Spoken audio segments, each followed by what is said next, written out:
expensive seats.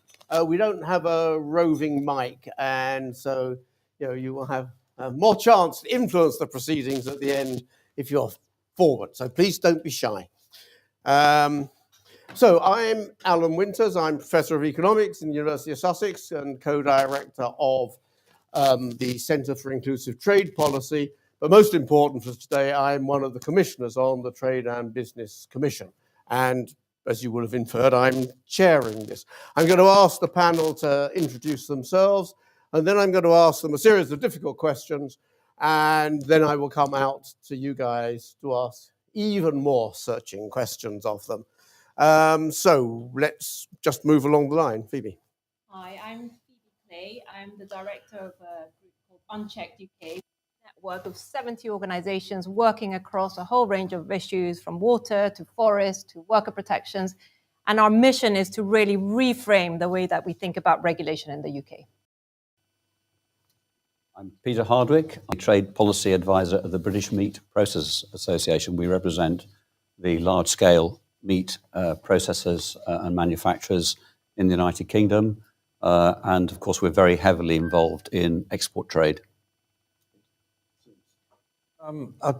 In terms of my past, I was president of the Board of Trade for 5 years. And at an earlier stage, I was a special advisor to John Smith when we negotiated the Tokyo round and promoted trade in the Foreign Office. But I'm now a vice president of the European movement, doing various academic projects. Hello, I'm Clair Gammage. I'm a professor of international commercial law and the head of the law school at the University of Exeter. My areas of interest really are in international trade policy and its intersections with human rights, gender, labour standards, and other regulatory issues. So more around sort of the inclusive trade policy and sustainable development. So thank you very much, everyone. You all know what we're here to discuss, creating a new and independent UK Board of Trade. And just by way of background, just let me very briefly say why the Trade and Business Commission is promoting this. It's one of our main recommendations from this report, Trading Our Way to Prosperity. We issued it in June this year. Including the Board of Trade recommendations, arise from something like 80 hours of live testimony to the Commission, 234 witnesses over 38 evidence sessions. We listened quite a lot. And this is a sort of distillation of that. And we also received actually written submissions from over 200 organizations.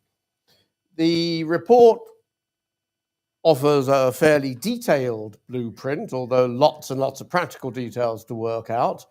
But the most important things I think that we are saying is that we do need we need an independent body close in to government, advising on the impact of trade agreements and particularly worrying about trade and regulation costs.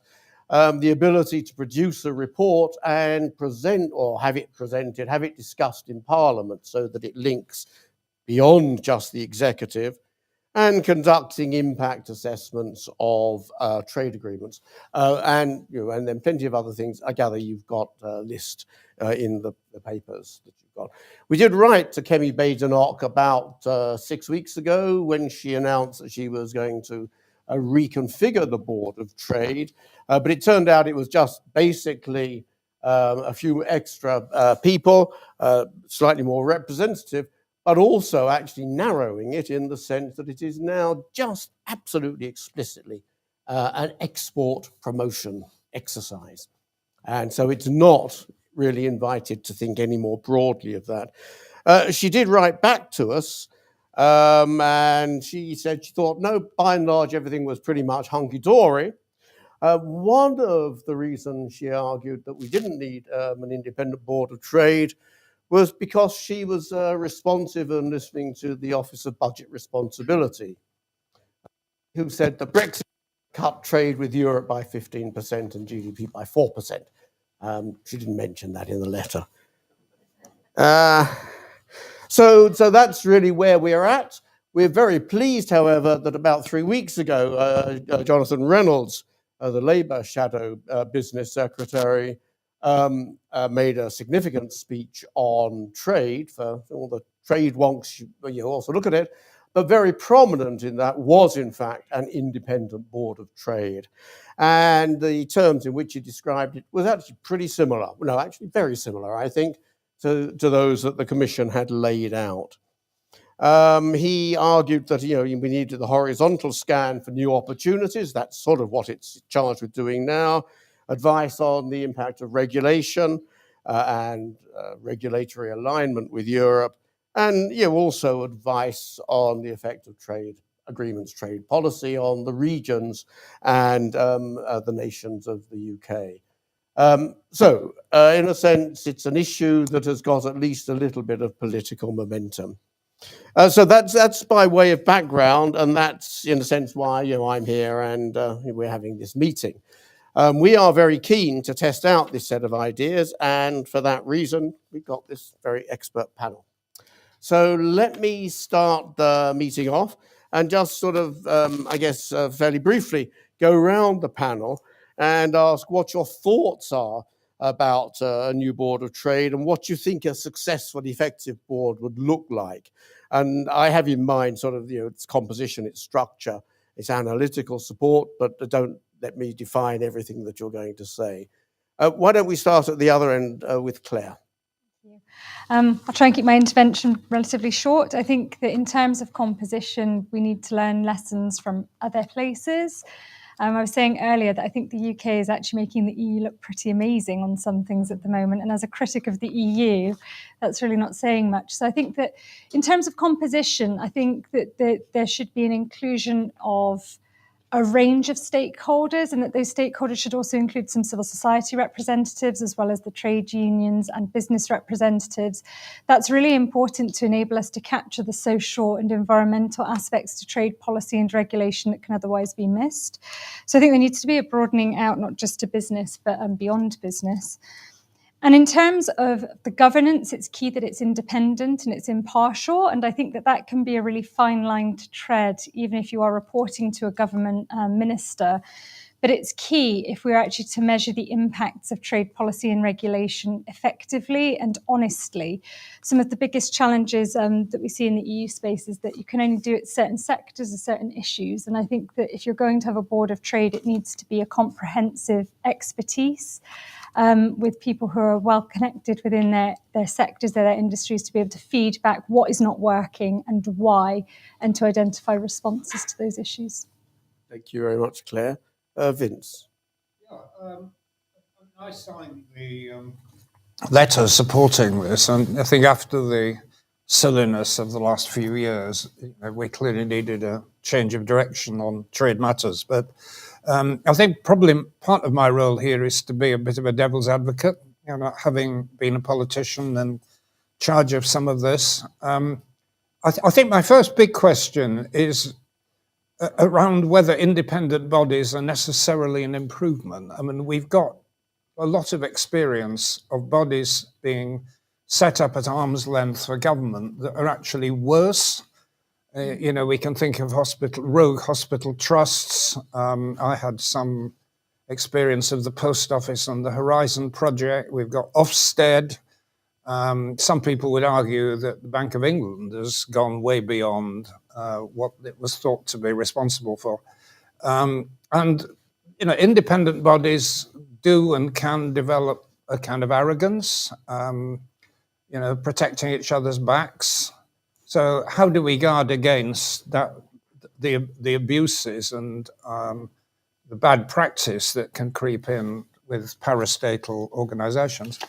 And my second question really is, what is the basic objective of this Board of Trade? Can we have absolute clarity about what it's there for? Because there's a lot of sort of vagueness about trade policy in the UK. I mean, when I first got involved in all this, it was in the diplomatic service in the 70s. We had a trade policy, but it was what trade theorists call mercantilist. It was about promoting exports and keeping out imports. I mean, it was And promoting exports was basically guns. I mean, my job was selling arms in Latin America on behalf of Great Britain PLC. Is that what trade policy is about? It remains so. And as a side question, would arms export licensing, which is one of our biggest export commitments, would that be part of the Board of Trade or wouldn't it? And then we had a period of multilateral trade negotiation. I worked for John Smith at that time. And in the Tokyo round, it was very mercantilist. It was, how do we identify the various export promotion activities that will be helped by cutting tariffs overseas? And how do we keep out cheap textiles from developing countries? I mean, the event that proved to be fruitless, but that was what British trade policy was all about at that point via the European Union. And then we had a kind of golden era, which I think probably reached its peak in Clair Short's white paper on globalization, when Britain was committed to an open, liberal trading system without qualification. But then we got to Brexit, of course, which was creating trade barriers against British exports. And then the measure of success of British trade policy was how many trade agreements can you sign regardless of their value.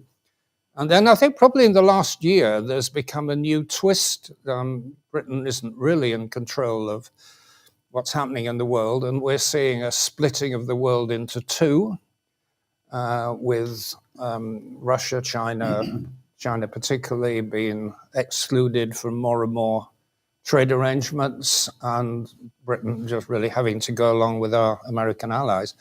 And that is becoming the kind of underlying theme of trade policy. So the simple point I'm making is, if you set up a Board of Trade, what is its objective? What precisely are we trying to do? To have a more liberal trade system, to promote UK PLC, promote some geopolitical objective? It's got to be clear. Otherwise, it's just a bureaucracy being created for the sake of it. Okay, thank you very much. Very thought-provoking. Peter. I'm a simple fellow, and I spent most of my working life in trade, commercially. When I look at the trade deals that we've been doing, not many so far, it's quite clear to me that there's been no thought to the impact of those. No thought in terms of the balance of those trade deals, no thought in terms of the technical consequences, we might come to that later. And so my view is that I think we do need a Board of Trade, but I think it's more of an expert panel, if you wish, where there's good advice given to policymakers, to those who are doing the trade deals, doing the free trade agreements and so on, based on expertise. And that's where I see the role. We've left the European Union, for better or for worse. We are in a situation now where we're seeking to develop trade outside the EU. Our industry is not anti-trade. We import and export. But we need to make sure that it's done in the best way. And when we see things like the CPTPP, which is likely to bring less than 0.3% increase to GDP, we see the Australia trade deal, which is a complete one-way street, done in a rush, despite discussions with industry. Our industry was consulted, in inverted commas, and then completely ignored. Had that been a public debate, had there been a Board of Trade giving a public recommendation, the government would have clearly and deliberately ignored it. As it was, they were able to throw their hands up and say, oh, we're very sorry, we didn't realize it was going to cause a problem.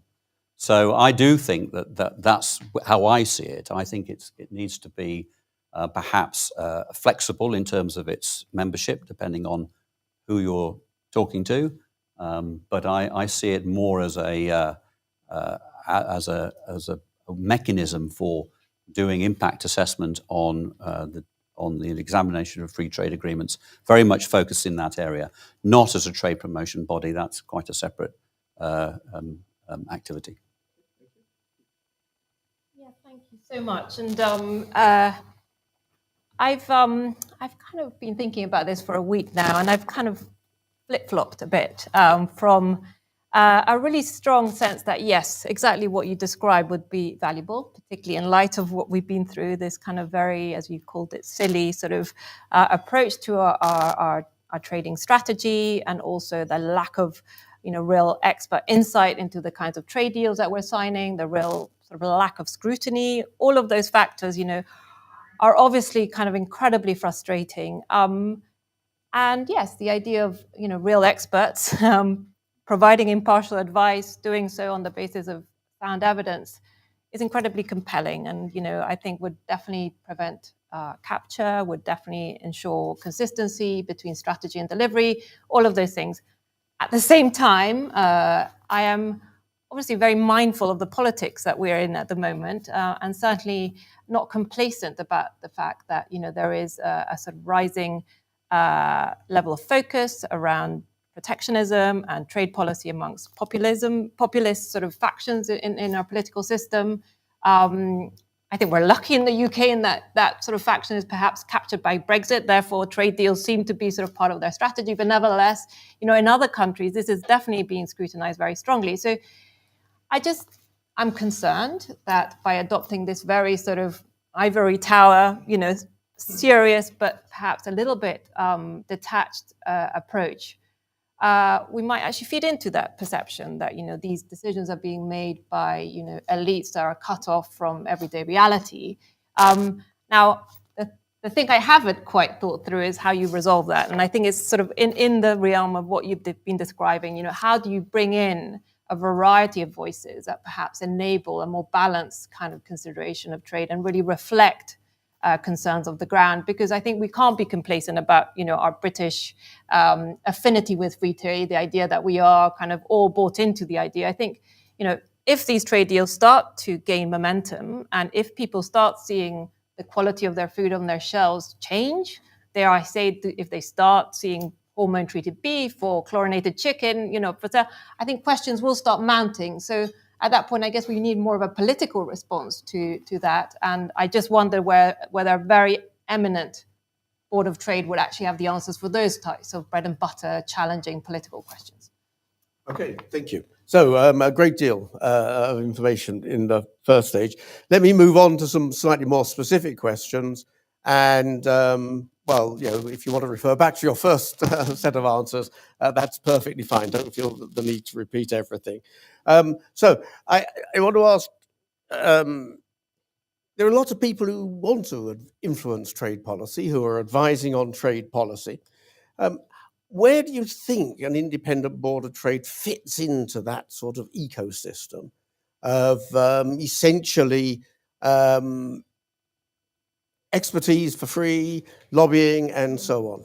So Phoebe, let's run the opposite way now. So Phoebe, why don't you start with that? I guess something that really jumped out of me when I looked at sort of the proposition that the Commission has been developing, which I think is incredibly welcome, is the fact that it is very, very focused on business, right? And sort of how do we support business to open up new opportunities?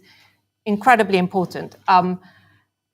I think there does need to be a level of balance. And I agree, at this point, the European Union is looking actually kind of quite a lot stronger on this, because it does have platforms which enable that level of balance from sort of the perspective of labor and the environment and all of these considerations that are massive. I mean, just think about it. We are going to be striking trade deals with India, with countries which have far, far lower standards than ours on issues.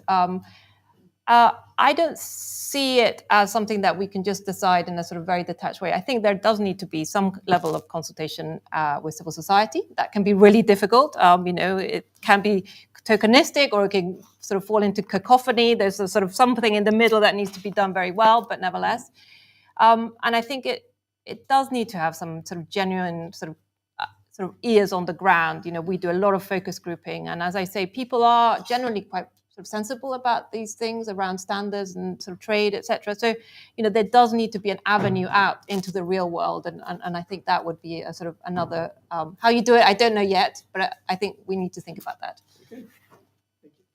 Peter. Yeah, I suppose to some degree I've already answered the question, in the sense that I think it complements existing structures through more focused expertise.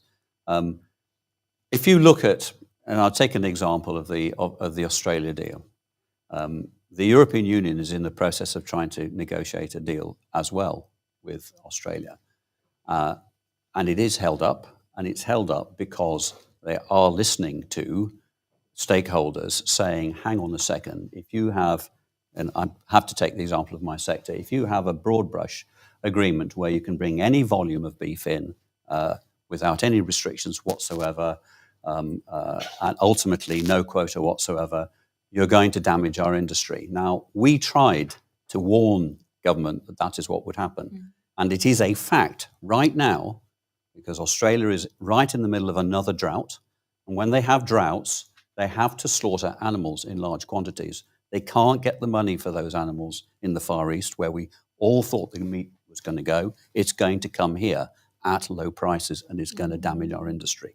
Now, if industries can't on their own get that message across, there needs to be a mechanism that feeds in terms of that level of expertise. So from my point of view, that's how it complements other structures by having, I guess the one thing I would say is perhaps I don't like the word Board of Trade.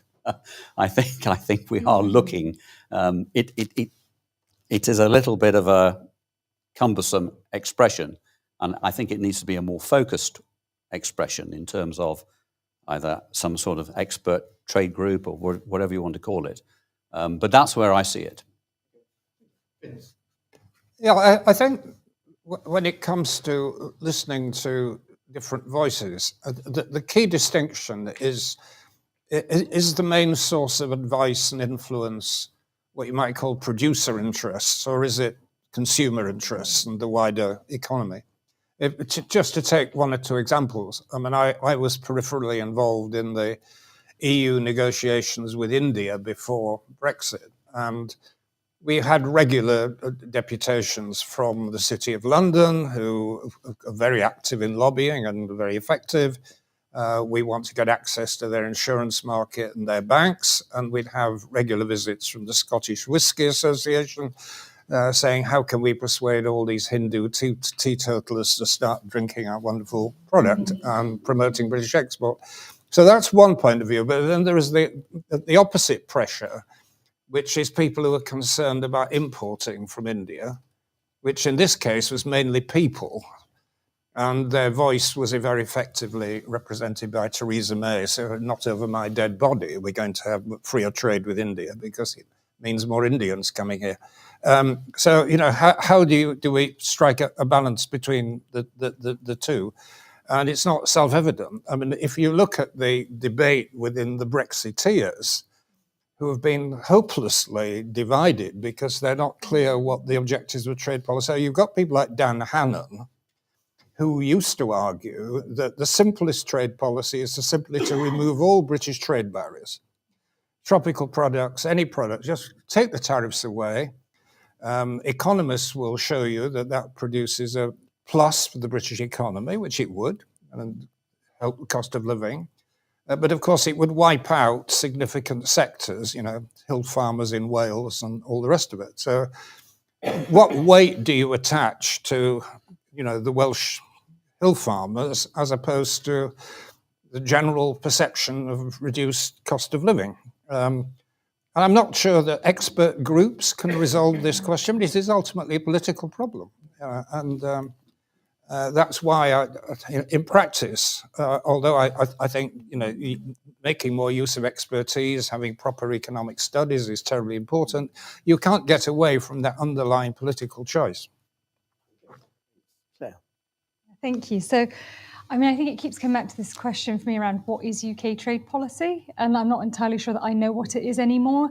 And we had some very strong statements back in the day about it being values-driven, values-led. It certainly doesn't seem to be that anymore. There seems to be a real regression from standards and from rights and from values. So if the orientation of trade strategy has changed, that changes the nature of what a board of trade might do, I think. There are big questions for me around whether, and I would say that it should be sustainable development is also an internal matter for the UK. Poverty levels are rising. We have a cost of living crisis. There are fractures within our own society, and trade can play a key role in boosting our own economic growth. And if you have an outward-looking board that is only dealing with export, you're not addressing some of the concerns that are happening within your own borders. There is also a big question for me around, the institutions we already have in place. I'm actually on the Domestic Advisory Group for the UK government, but it's a body that's aligned with the UK government. Do we do enough to scrutinise trade deals and their impacts? I mean, that's really open to debate. So some of the bodies that already exist play a role in this. And so what role could a board play alongside the other advisory groups that the UK government has? I personally think its role would need to be very carefully articulated around that question of its purpose. Is it there to evaluate and monitor and to enable reporting of issues? Is that what it's there for? If so, are we looking at ex ante and ex post impact assessments? Are we looking at them being able to do it before we conclude an agreement and after we conclude one? If that's the case, then the nature of your board would be very different to what it is if you're doing something that's slightly different to that. I don't think I share the concerns around, notwithstanding, I take on board, we have a lot of independent and impartial agencies in the UK that are really problematic. My real concern at the moment is that if we don't do something, then we're going to end up in even bigger trouble than we're already in. And I think the only way to address some of the challenges is to work with government and to work with the departments, but with externals and with people who are independent from government. And I think there is a big body of expertise out there of people who want to help, but there's a danger that it can become fractured if you have too many agencies, too many bodies, too many groups. Who coordinates that? I don't think a board of trade should be that sort of role. I don't think it's there to coordinate others per se. And then, of course, that then leads you back into the problem of, well, is it just experts? And does that then contribute to the problem? So I think there's lots of conceptual issues that need to be worked around, but the failure to do something is more dangerous than trying to do something. Okay, thank you very much. So, I mean, in a sense, several of you have made the point. You can't actually quite get away from the fact that this is political as well. There are trade-offs to be made, and they are political. So, the next couple of questions I want to ask tries to sort of locate the board, as it were, a little bit more in the political structures that we've got. And I don't think we're suggesting we have a complete constitutional revolution. So first of all, I mean, what should the relationship of the Board of Trade, a new Board of Trade, with Parliament be? I mean, should it have the right, the duty to report to Parliament as well as to the executive? And, in a sense, I think most people conscious that Parliament doesn't have very satisfactory oversight, scrutiny of trade agreements. And, is the Board of Trade the solution to that, or do we need another solution? Vince, let me come to you first. Well, I think in any democratic system, you can't just appoint freestanding bureaucracies without having some accountability. I mean, I think it just has to be taken as read that that's where we start from. But at the same time, the politicization of trade policy is already doing a great deal of harm. I mean, it is impossible for the United States now to have any sort of liberalizing trade agreement with anybody because Congress will not allow it to happen. We've got a similar problem coming within the European Union. It's very difficult. I don't think they've now got to the final stage of the Mercosur agreement. And ASEAN, which was potentially one of the really big agreements between the European Union and the rest of the world, has ground to a halt. And it's ground to a halt because the other side took the view, well, why the hell should we have dictated to us conditions around human rights and environment and so on, which these arrogant politicians in Europe are dictating to us? I mean, the world is changing. The center of gravity's moved to Asia. It's moved away from the West. And democratic institutions in Europe and America and the smaller developed countries haven't really woken up to this. So there's a real problem here that if the parliamentary scrutiny is too invasive, nothing's going to happen because it will be vetoed. I go back to my starting point. You have to have some scrutiny, and I think probably the best model is the Bank of England. Despite its flaws, that Parliament has a say over the appointment of the board. They can be, interrogated by a parliamentary select committee, and Parliament can be satisfied that these are suitable people to be on the board. But the actual operational matters have really got to be left to the new body. Thank you. Phoebe. I definitely want to defer to people who have operated within Parliament. But I guess it's also worth taking into account that some of the concerns around parliamentary scrutiny and the fact that it has, as been said, become, a quite fragmented tool, not just because of sort of the way that it's kind of structured, but because of the sort of level of pressure of MPs. There's a real soundbite culture that's crept in as a consequence of social media. The fact that, to an extent, yes, you do need that sort of, ballast of a expert board of trade to, enable not just sort of the mere fact of scrutiny, which has to be the sort of lowest common denominator, but sort of a level of kind of, scrutiny of the scrutinizers, if you will, to ensure that, whatever questions are being asked on the basis of, the public interest or environmental concerns, and obviously of, our economic kind of priorities. So yes, I think there is a lot there to unpick, and just sort of kind of falling on the side of parliamentary scrutiny as a sort of, is the only way. Needs a little bit of unpicking. I think it's a really tricky one, because if you look to the EU model, the European Parliament is not sort of the best example per se, but at least it provides a level of scrutiny over the Commission in a way that we currently lack here. And I think that we need some kind of cross-party scrutineering, so to speak, within whatever is created. I think it's really important to have that political buy-in. Without that, I think that whatever comes out from this body would probably not be taken very seriously anyway. We absolutely don't have a legal requirement like the EU does to externalize certain values or norms, because we don't have a treaty there to say that we have to do that. So that changes the nature of how we can negotiate our agreements.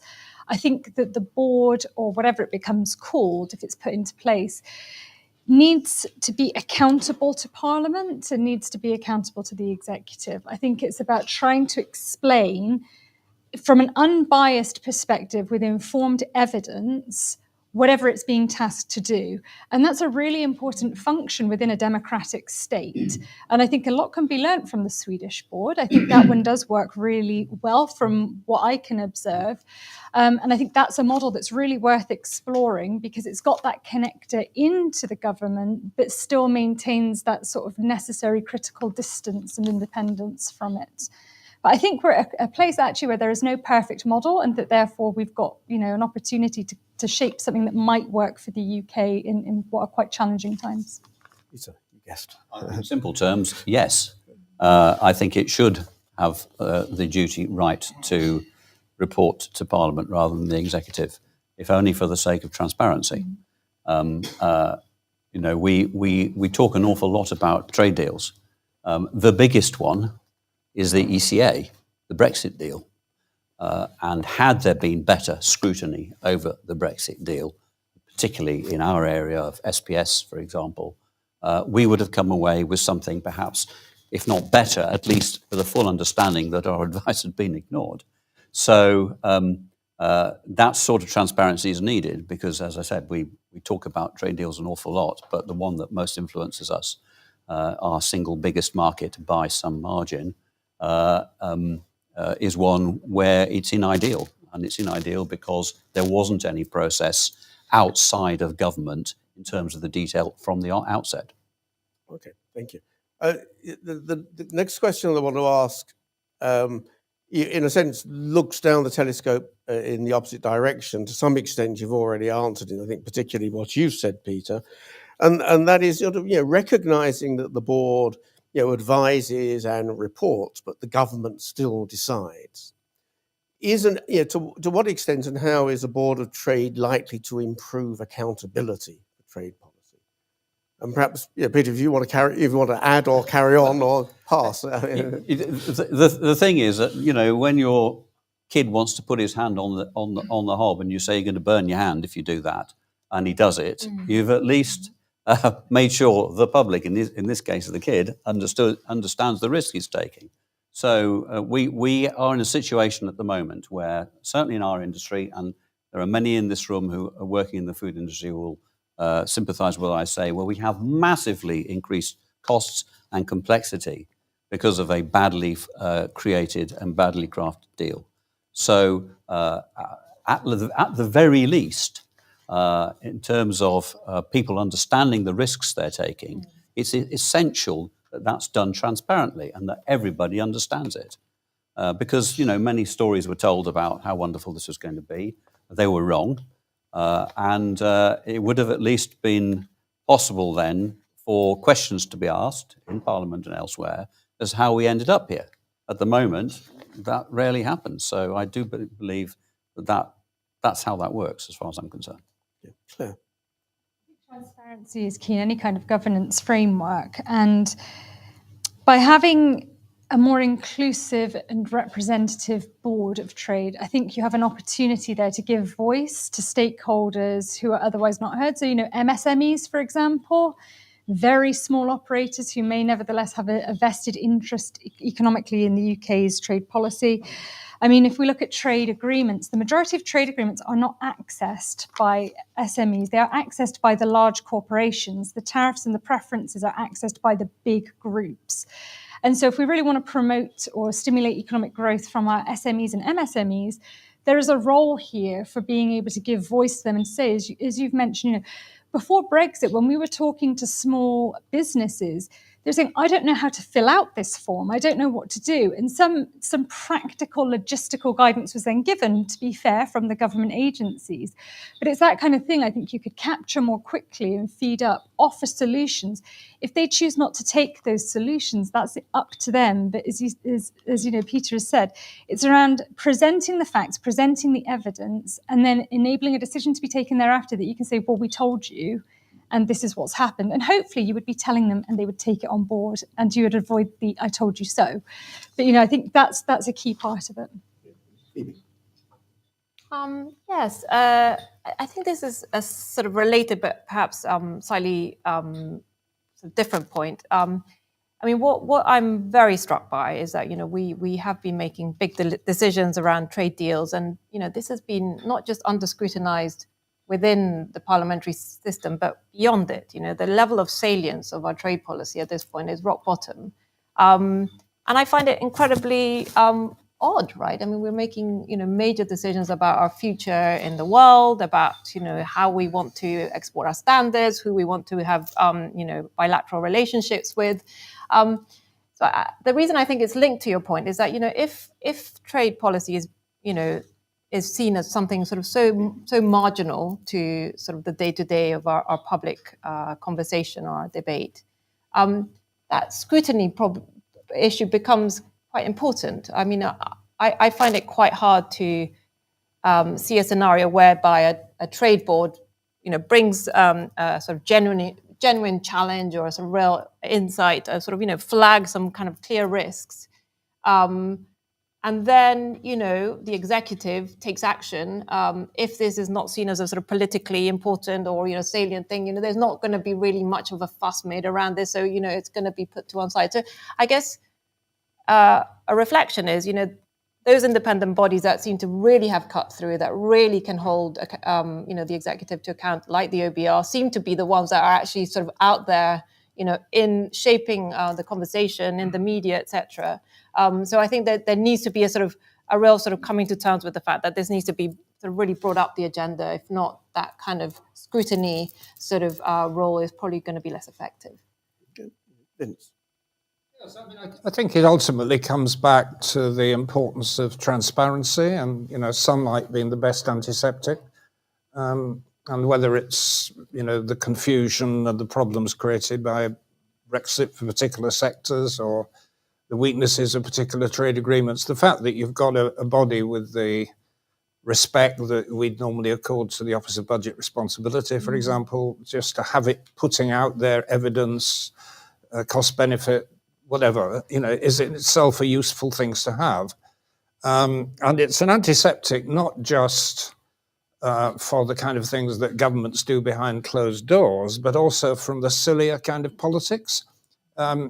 Just to give an example of the latter, one of my jobs in the coalition was working with Ken Clarke on trying to build up our negotiating position for a trade agreement with the United States, the European Union, US. And there are all kind of genuine problems, this beef hormones, and the worst problem was the ISDS, this investment protection agreement. But actually what was killing it was a rumor which had no basis whatever, that we were going to agree to dismantle the NHS.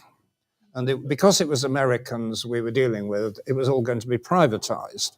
And millions of cards went around people's doors in the run-up to the 2015 election, saying that if this agreement is ever signed, this will be the end of the NHS. And at the end of the day, what the Prime Minister concluded is he just told us to stop bothering with this. Look, the NHS is sacred. Any suggestion that it should be destroyed is fatal. We can't fight this. Just give up.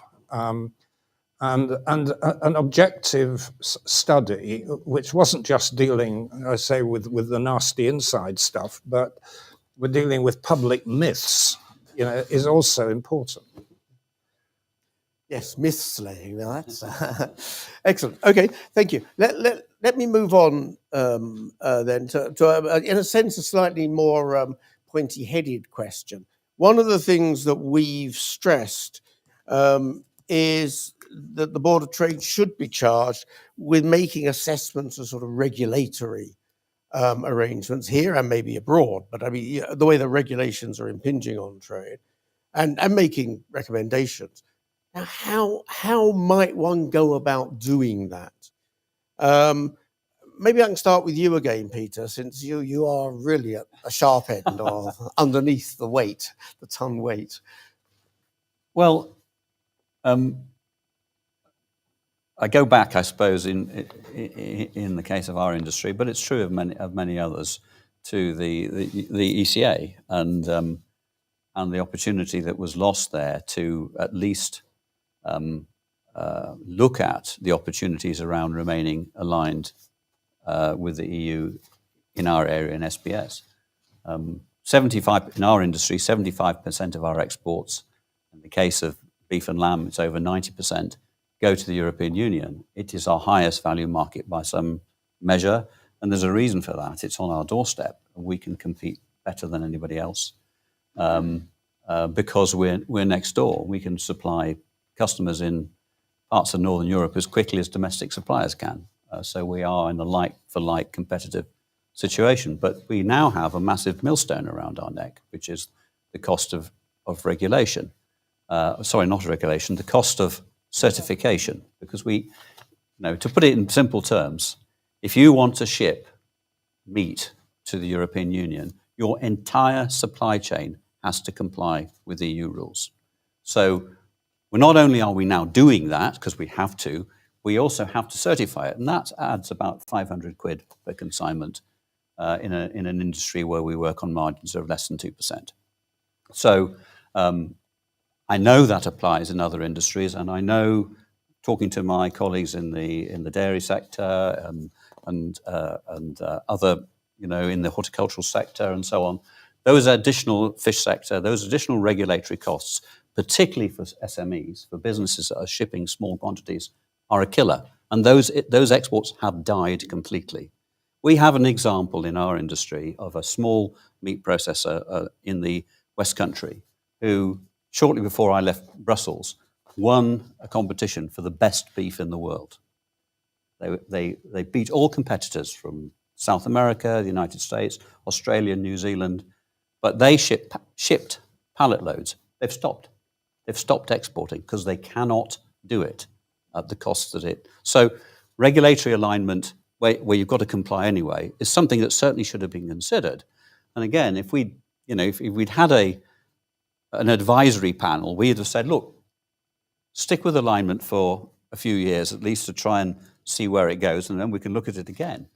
But I do think there's an opportunity there, yes, to look at alignment type arrangements, because they can form part of another trade agreement. Let's take the EU out of it. When we look at the trade deals that we've signed so far, they've had nothing in them on animal welfare. Now, it's very difficult to apply animal welfare rules under WTO rules. We know that. But it isn't difficult to include them in a trade deal. That's the whole point about a trade deal. We didn't do it. So we know there are practices in Australia and New Zealand which we would simply not allow in our country. I won't go into the details, but they are horrendous and we wouldn't do them. But there was no opportunity taken to include that.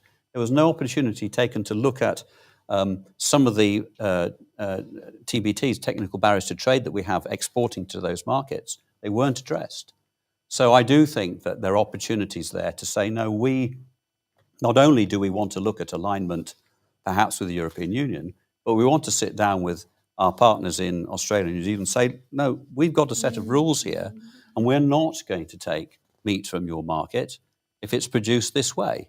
So we want those to be implemented. So I do think there's an opportunity there, and I think that's a key part of it, yes. Thank you. Claire.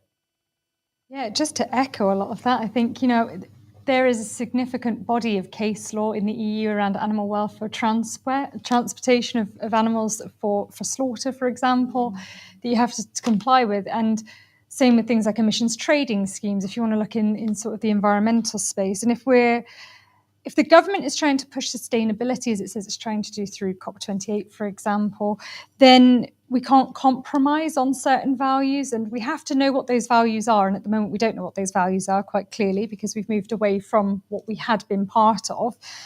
But I think that consumers have the right to know where things come from, and consumers have a right to choose things. Where a board could play a really key role around regulatory alignment of TBT and SPS is that sort of key function of making sure the things we eat or use are safe, of saying, how have we suddenly got to 2023 and the things that we said were not safe in 2016 might now be safe?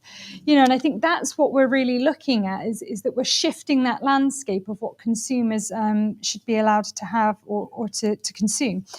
And so I think that a board of trade is really there to sort of dispel disinformation, to be able to say this is actually what would happen if you did this. I certainly don't want to eat beef that's been injected with hormones. I don't particularly want to eat GMO foods unless I know that it's a GMO food. And accessing different markets, yes, it gives different opportunities and it enables you to get things much cheaper, but at what cost socially to UK citizens and consumers in the UK? But also at what cost to exporters? There's a real issue around the requirements, those regulatory requirements to show that your product can even get into the EU in the first place. We wouldn't be talking about red lanes and green lanes and sausages not being exported if they had a group of people that were coordinating the masses of information that were being produced by agencies, academics, policymakers who could recognize this, people in industry who were saying the whole way through, this is really problematic, this will not work, this is a bad idea. But I think in part because there was that diffusion of knowledge, it wasn't being coordinated through one channel, that meant that it was easier to ignore or it was easier to bat it away. I think just going to a point that Phoebe was sort of making a moment ago, one thing that a board could do, and I think would be key, is to harness, the digital, really get out what they are there for, what are they producing, so reports, make them public, get the media on your side, because as Vince has said with TTIP, you can actually completely debunk an entire trade deal if you can get the media to grasp onto one particular thing, whether it's true or not. So I think there's a whole range of things that they could do, but the regulatory space, particularly with the EU, is really one that needs to be ironed out with a matter of urgency. Otherwise, we're just going to see our own economic growth stagnate further and further. Vince. Well, I agree very much with that. I mean, the whole purpose of trade deals is actually about regulatory alignment. I mean, once you've got rid of tariffs and quotas, which was certainly the case in the EU, and it's true in much of the rest of the world.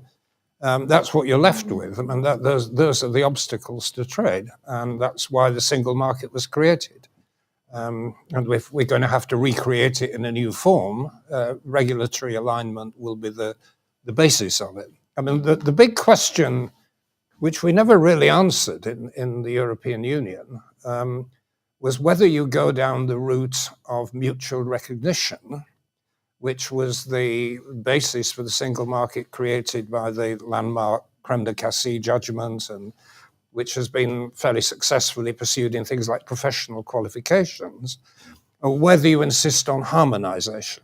And in some cases, that's dictated by the technology of the industry you're talking about. But there is a choice. And it may be that more emphasis on mutual recognition of different regulations is going to be an easier way to ease our way back into the single market. I think the other point to make about this is that the only other grouping in the world which is trying to get to grips with regulatory alignment is this new Trans-Pacific Agreement, which was originally conceived by Obama as a way of getting the Americans in and the Chinese out and imposing American standards on world trade. But actually, the Americans are out because they've chosen to be, and the Chinese are banging on the door to get in. So what will probably emerge are Chinese standards in a lot of technical areas, assuming that this group doesn't implode. But that, in many ways, for the rest of the world, that is the big regulatory alignment question. One to wrestle. Yeah, I mean, the CPTPP is a classic example of something where, at the moment, there is no alignment at all. It's a complete mishmash. And if you want to ship to one country within the group from another one, you have to meet that importing country's rules. So they haven't got that sorted at all. I mean, I'm really delighted to hear the consensus around, one of the kind of key areas of focus for the board should be about alignment, not on the basis of, how low are we prepared to go in order to get this deal over the line, which I think has been the approach broadly so far, but, on the basis of, we have standards. They are really important standards because we have, put them in place because we want to eat safe food, because we want workers to have a fair deal, because we actually believe in sort of tackling the climate emergency. These things are there, for good reason. So if the board's sort of, one of the key roles of the board is sort of to work out not just, the benchmarking of UK versus trading partners, standards, but also, how do we actually get that over the line? What are we prepared to compromise on, and what are we not? And I guess that's sort of the negotiation strategy around that. And for me, it's sort of absolutely critical. And we've talked about this to members of the public. The idea of a race to the top with trade really does resonate. The idea that we should be in the business of actually sort of pursuing better things, exporting what we're good at, not the idea of we are an ex-great nation that has to compromise on everything. Otherwise, we're not going to have a future in international trade. So yes, definitely a kind of ambitious agenda, and for the board to really be part of the drive for that kind of vision, I guess.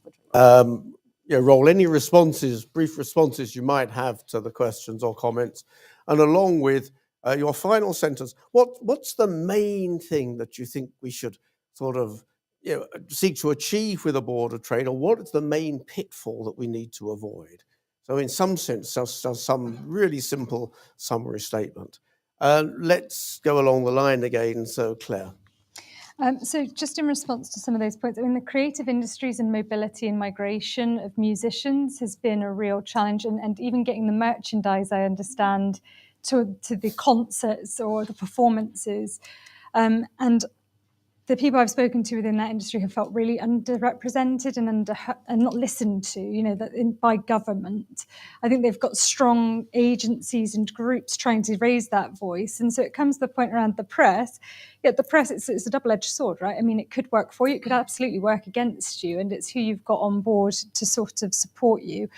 I think my point really around the role of the press for things like that is that the majority of everyday people really don't understand trade, and nor should they necessarily. They've got more important things going on in their lives. And I think it comes to your point around the different aspects of our social life that intersect with the economy.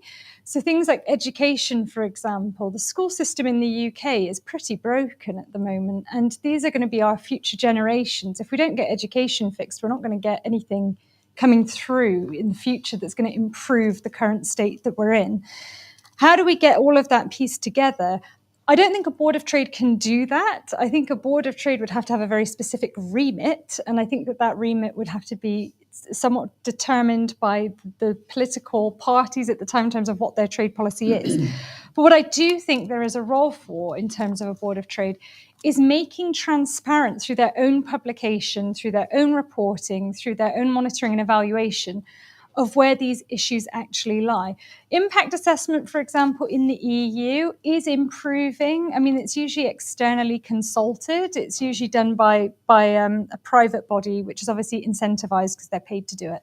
But nevertheless, they do pick up issues, and they will say, if you read most of the impact assessments on things like women's empowerment, women's gender equality, non-discrimination, labour standards, they will say, actually, the agreement is negligible. It's not really going to make it better for women or for labourers. It's not going to make it worse.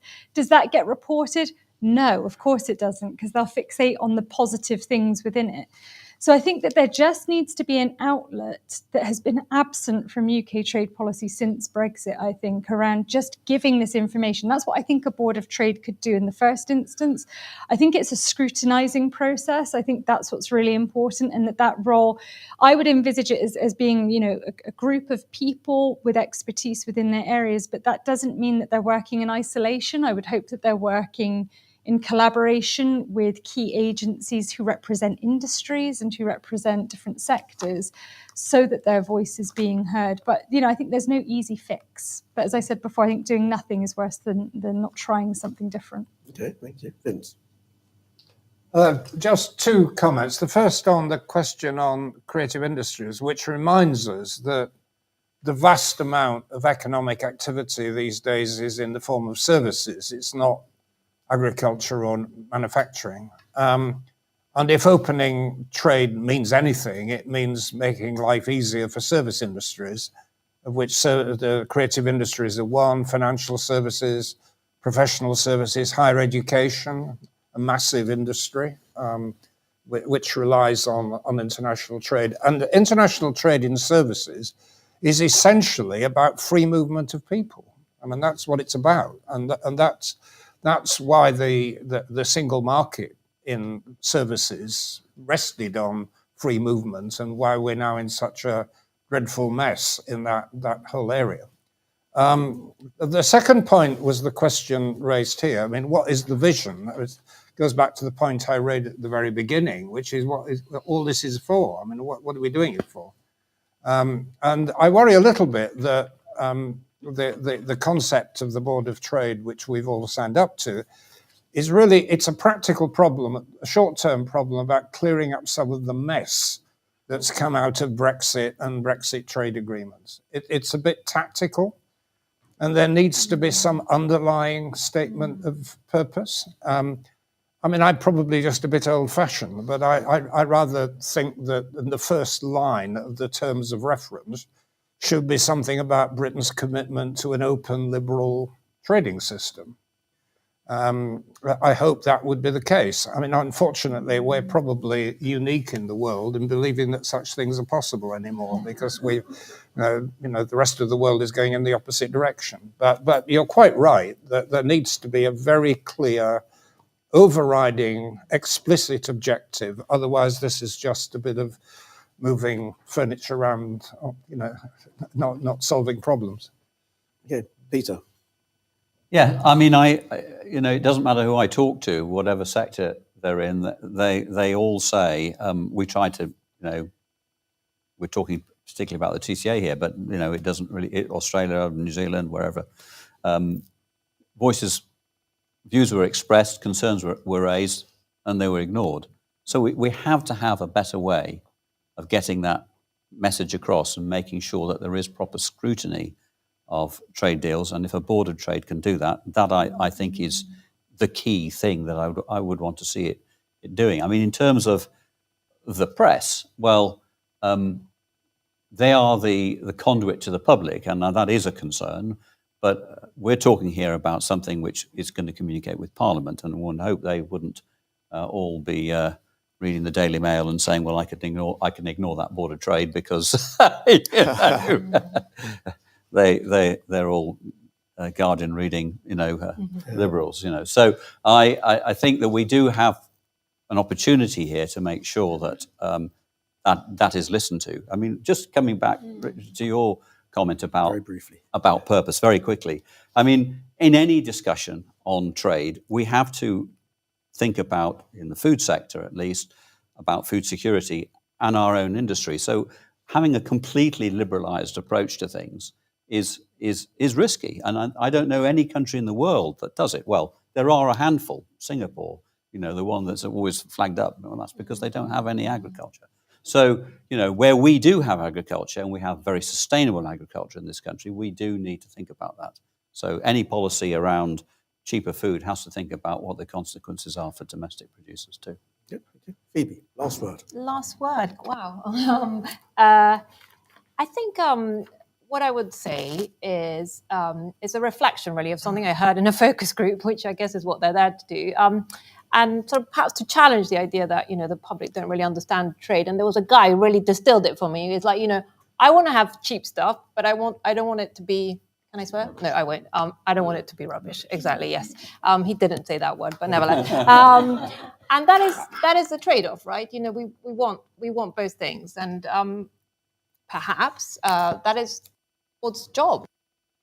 Ensure that our trade strategy is informed by both those concerns. That is obviously driven by a well-informed sort of approach, which recognizes that trade is good for consumers, that it enables us to have access to cheaper imports, that it drives competitiveness, all of those things. But at the same time, that if you don't have the standards in place to ensure that we aren't in that race to the bottom, but in that kind of actually we have this is what we want, and in fact we're going to leverage our influence as we negotiate trade deals to achieve higher. And, I think that would be a really useful, popular, hopefully, media savvy. Even the Daily Mail will like you if you sort of start talking in terms of, we want a trade deal which is about, exporting what Britain does well, which is to impose high standards. So yes, I think you would really be on a winner there. Mm-hmm. Okay, thank you very much. Let me say thank you very much to everyone in the audience, particularly those of you who raised questions. Thank you in particular to our panel. It's been a very useful conversation, which I think the Trade and Business Commission in one way or another will take home and reflect on quietly and carefully. So thank you. Very constructive indeed.